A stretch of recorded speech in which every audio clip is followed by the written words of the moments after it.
to this call. We are recapping chapter 7.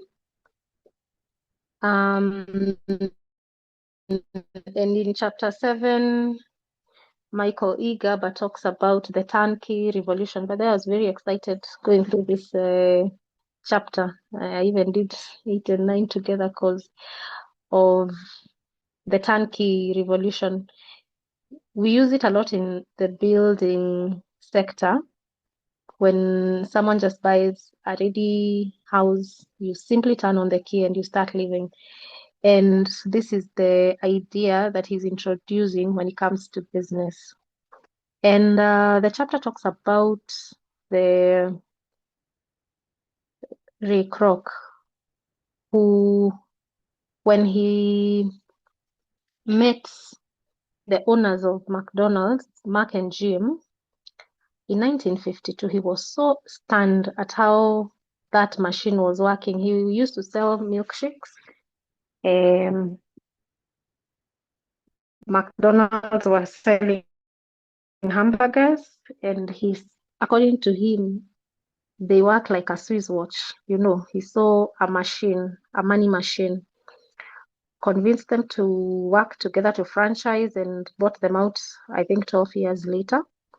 And at the time this book was written, I believe in the early 2000, let me not say it because I could be wrong, the annual revenue was 40 billion.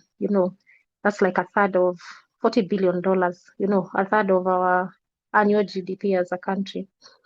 And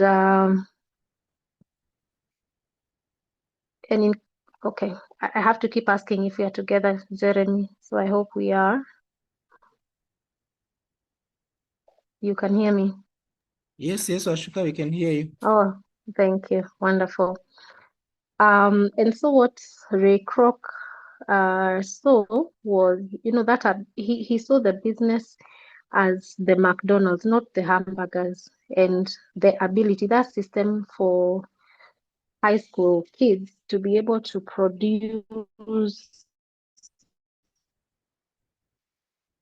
so perfectly what was the time, but basically that's what he saw. And after he bought them out, grew it to, over 40,000 locations in the world. And even today, I think in most of the countries you go to, you get a number of McDonald's. But what really was what he bought and what Michael E. Gerber is teaching us today is something we can acronym as BFF, the business format franchise. And he says a business format franchise is more than a brand name. Most times people think you're just buying a name. What a BFF is, it is, yes, the brand name, but also an entire operating system. So they give you a proven, repeatable way of doing business that anybody can run. And so, yes, you have a trade name that, recognizable brand customers already trust, but you also get an operating system. Everything is standardized for every task. And I don't know if it is on this chapter where he was talking about how he was disappointed when, can we trust to get the same experience every time, everywhere that that brand is? And so the greatest insight is that the business is itself the product. It's not what you're buying. It's not the burgers you're making. It's not the fries. It's not the accounts that you're churning or you're keeping or whatever. Really, the business becomes the product.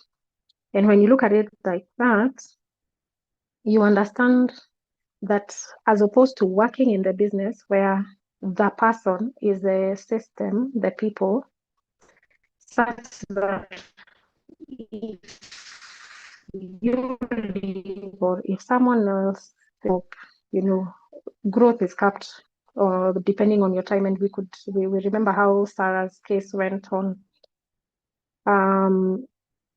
but you shift to working on your business. You build the system, others execute it. Really, the goal is that your business needs to scale beyond your personal efforts or efforts. It is so that you can run a profitable business with or without your presence.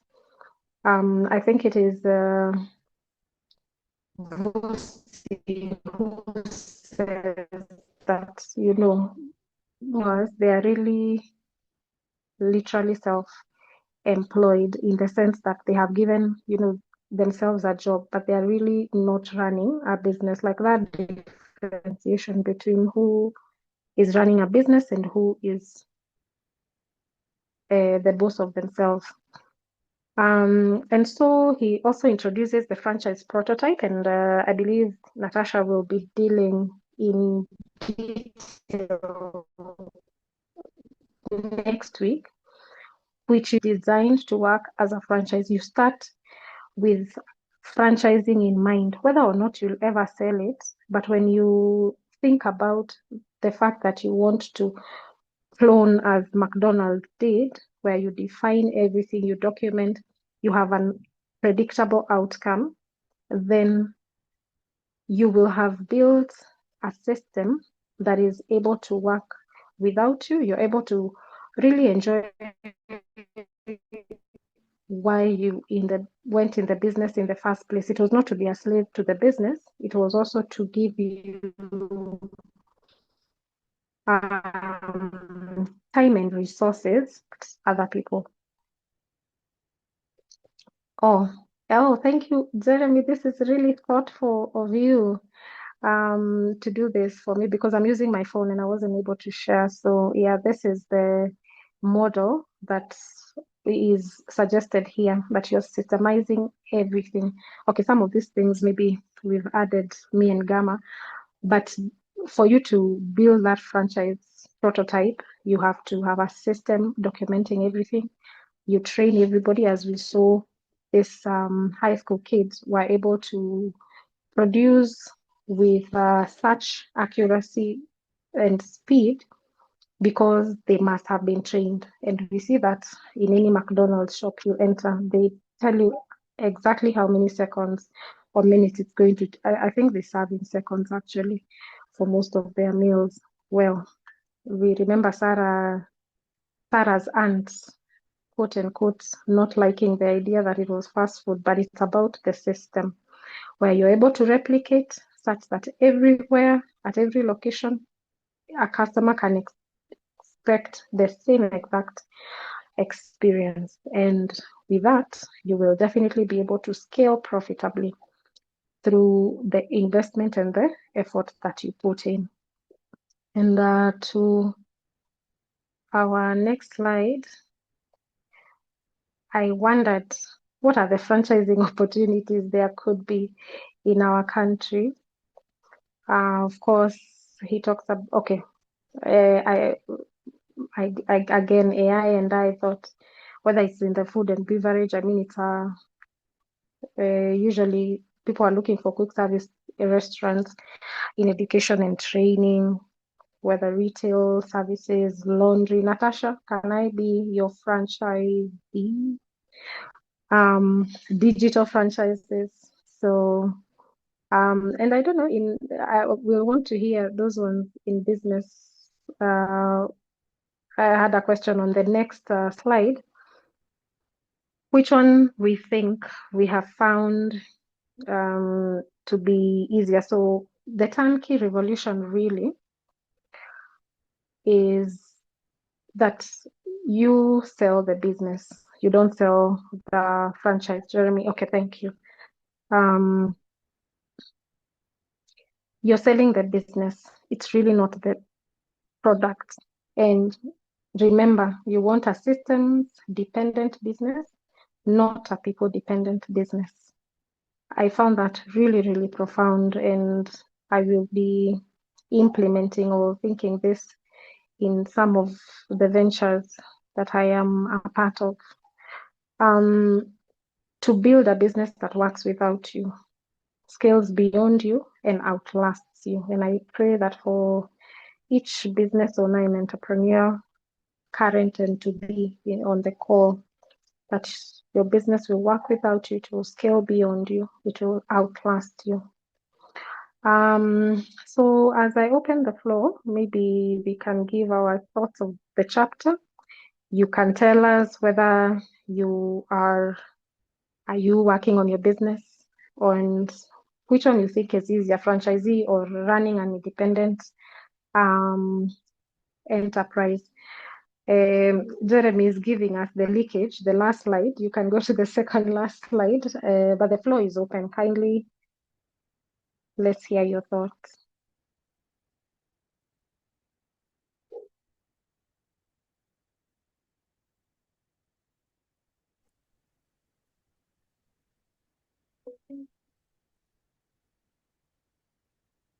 Just unmute and go, Grace.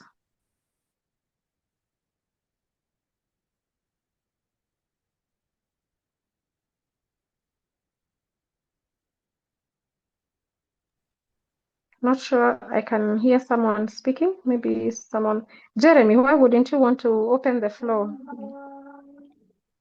All right, I can. Thank you for victimizing your assistant.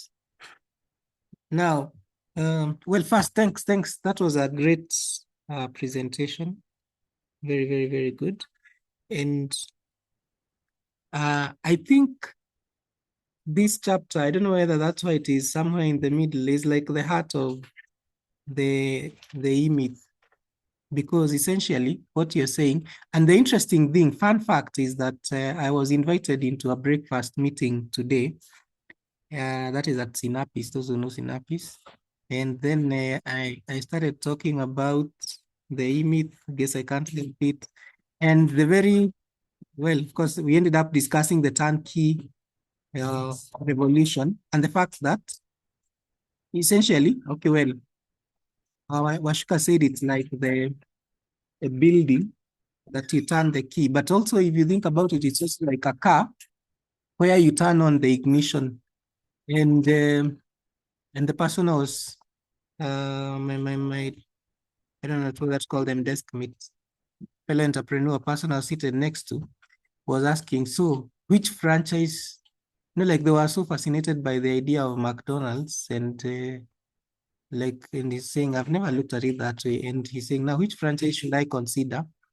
But then, okay, of course I've seen what Washuka has asked there. But then my opinion, which is what I shared with them, is the idea is not necessarily for you to join a franchise, even though you can. By the way, I'm a part of one. I have explored another and another. Okay, I think. But the point is that the idea is, at least the idea of this book is not necessarily for you to come up with a franchise, as it is to run your business as if it was a franchise. You get the idea that if you're building your business to be a franchise, then you will document everything. You'd be very clear so that somebody coming in would just turn the key. And if you think of that person, okay, I guess that's Joylette wants to comment next. And maybe that's my cue also to hand over the floor, because it's only 8 minutes remaining. So back to our convener, Washuka. Oh, thank you, able assistant. And well, Joylette, feel free to, and any other person, but I like what you've said. It's not necessarily for us to franchise. However, I think it was noted that most founders sometimes begin as franchisees and then later go independent. So I found that quite encouraging, by the way. Monica, you don't have to just text. Anyway, anybody who'd like to take the floor, we have Maybe I 7 can minutes. comment also. Oh, yeah, sure, Jeremy. I think one of the key highlights was also the fact that he talks about, if you think about all the businesses that have also outlived the founders, most of them follow the franchise model. And for me, that was very key because, yeah, you want to start something and hopefully you'll be there even when you're gone. And the only way is to build it as well. It is a franchise. So, and that's the whole point of documentary. I remember with a mentor I was meeting some time back. He's an architect, and he told me he started working in the business like 10 or 15 years ago. And now, when I asked him, he exactly described what we've been reading. And he had documented everything from the start to the end. And all that he needed to do was, the architect comes in, you just follow the procedures, and everything is documented. So I believe this is the only way our businesses can outlive us, and we can leave lasting legacy. Thanks. Oh, thank you so much, even for sharing a Kenyan example. Kudos to the architect. Anybody else who would like to? We have some few minutes. Hi, Washuka. Can you hear me? Yes, yes, go ahead, Monica. Okay, thanks, Washuka. Thanks a lot for that presentation. And maybe just for me to say, first of all, I'm having an aha moment. I don't know if I'm alone, but probably because I haven't read this chapter, I haven't had time to read this chapter. So I'm just listening in, so that then I'll go and read back. But I'm having an aha moment on the turnkey context. Thanks, Jeremy, for just painting that picture. And yeah, I'm feeling like it's thought provoking because for me, how I'm relating Enif to my own context is more of the business being an individual or a person. And we have seen that a lot. Or rather, for me, the opportunity that I'm seeing is if you guys have seen lately, very many podcasts or people who started podcast are now being invited to platforms like Netflix for distribution of their podcast. So when you're talking about what opportunities are there in Kenya, I'm already thinking now what franchise in the digital aspect, So I think that for me is a takeaway. Like I need to go just think through it. What is the franchise opportunity for someone who is the business as they are as a person? And even bare minimum, how I think about it is even just starting a podcast that is not you, like you have a topic that you want to discuss, but it's not you who's appearing on the screen. So you just identify opportunities that people like to talk about, and then probably it's talks on technology or AI, and then or robotics, and then you just start something and nobody ever knows that you're the one behind the camera. That's just the one way I'm just thinking about a franchise in a digital aspect. Yeah. So much to think about. Thanks so much, Ashuka. Oh wow, that's for sure. Me and you, we had an aha moment, and as you're saying about thinking everything that's and I like what Jeremy's adding, that's taking beyond business in the traditional sense, like what Churchill did. Yeah, that's a good example in the media sector for us to learn. It makes, I think this chapter makes you feel anybody can own a business. For me, that's the feeling I got. We have 3 minutes. I don't want to lock out anybody who may want to share. Oh, Shiro, please take the floor. Hello, everyone. I hope you're all doing well. I also wasn't able to read the book, but very familiar of the conversation around franchise mindset, and I'm of the opposite. That has been my mindset for my business because I'm not sure many people know, but my business is second generation. That means I firsthand experienced the cost of not documenting systems, almost to the point where, yes, you may have a second generation business, but without proper documentation, accessible is the word, accessible documentation, it can never even scale. So my perspective specifically is about having done it. I currently have like a 60-page thing, and I would almost encourage by saying, talking about the book we read before, I started with one page at a time. One page at a time. And, I found myself even with analysis paralysis, where, you even find yourself even doing too much documentation and not thinking about implementation. So I would say the encouragement is just doing one page at a time. I'm now even shocked and very, very proud, honestly, to say that I have a 60-page document that I slowly have been editing over time, inviting my team to understand it. But it really did start at one page.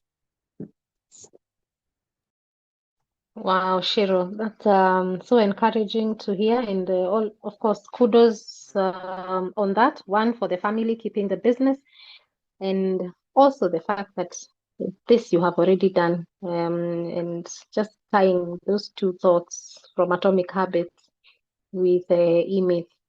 Really, really well done. I'm not sure if there's a last one or we could end. It's almost top of the hour. Anybody that I'm locking out? One burning. Okay. My able assistant.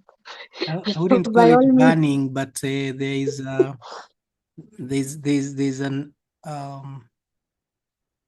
place we like taking some soup, drinks, whatever it is.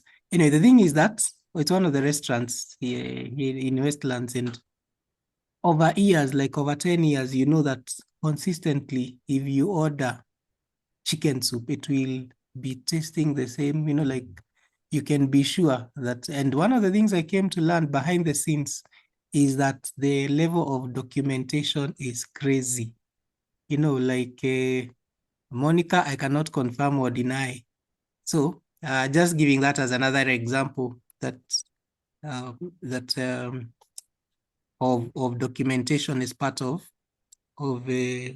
what it is that helps towards Turnkey Revolution. Thank you. Back to you, Ashoka.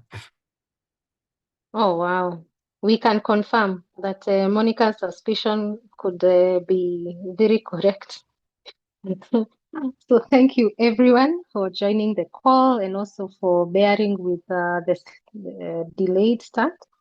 I do wish you a turnkey revolutionized month as we have Natasha go to the details of the franchise prototype next week.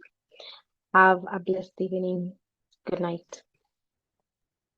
Good night. Thank you. Good night. Good night. Bye.